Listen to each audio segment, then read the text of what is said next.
Hi viewers, this is Murali. இந்த டிஃப்ரெண்ட்டான சட்னியை கண்டிப்பாக ட்ரை பண்ணுங்கள். Early morning breakfast idli, dosa, chapati, பரோட்டாக்கு ஒரு ஒண்டர்ஃபுல் காம்பினேஷன். நம்ம சாப்பிட்ற வெஜிடபிள்ஸில் கத்திரிக்காய் ஆல்சோ இம்பார்ட்டன்ட் ஒன். பட் அதோட டேஸ்ட் நம்ம அதை லைக் பண்ணுறது இல்லை. கரெக்டான மெத்தடில் நம்ம பண்ணோம்னா சுட்ட கத்திரிக்காய் சட்னி நம்ம ஃபேவரட் ஒன்றா ஆகிடும். ஒரு ஸ்டேட்லையும் அந்த ட்ரெடிஷ்னலுக்கு ஏற்ற மாதிரி இதை ப்ரிப்பேர் பண்ணுவாங்க. வாங்க எப்படி பண்ணலான்னு பார்க்கலாம்.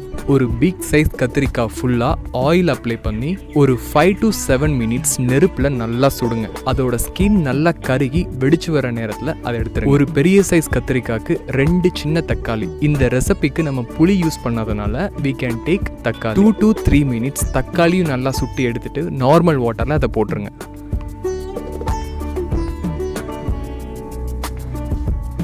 கொஞ்சம் ஆறுனதும் கத்திரிக்காய் தக்காளியோட கருகின ஸ்கின் எல்லாம் ரிமூவ் பண்ணி எடுத்துருங்க. அப்புறம் கத்திரிக்காயோட காம்பையும் கட் பண்ணி எடுத்துட்டு தென் கத்திரிக்காய் தக்காளியை கையிலே நல்லா மசிச்சு ஒரு பேஸ்ட் கன்சிஸ்டன்ட்க்கு கொண்டு வந்துருங்க. இதை மிக்சியில் கிரைண்ட் பண்ணிங்கன்னா நம்ம யூஸ்வலாக பண்ணுற வெங்காய சட்னி டெக்ஸ்சருக்கு இது வந்து. ஸோ நம்ம அப்படி பண்ணுறதில்ல. இந்த கத்திரிக்காய் சட்னியோட ஸ்பெஷலே இதோட texture and smoky flavour. If you don't like கத்திரிக்காய் சீட்ஸ் அதை ரிமூவ் பண்ணிடுங்க.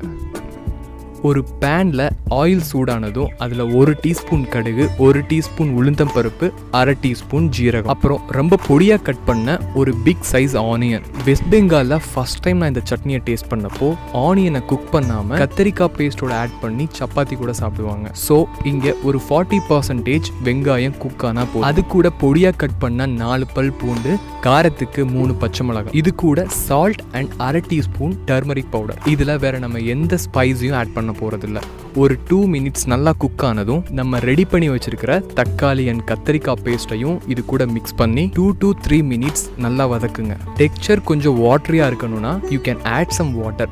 பட் நான் கொஞ்சம் ட்ரையா ட்ரை பண்ணிருக்கேன். ஃபைனலா கொத்தமல்லி இலை. கொத்தமல்லி இலை எல்லா ரெசிபிக்கும் ஒரு அடிஷ்னல் ஃப்ளேவராக இருக்கும். That's it. நம்ம யூஸ்வலாக எடுத்துக்கிற வெங்காய சட்னி, தேங்காய் சட்னிக்கு ஒரு அல்டர்னேட்டாக இருக்கும் இந்த சுட்ட கத்திரிக்காய் சட்னி.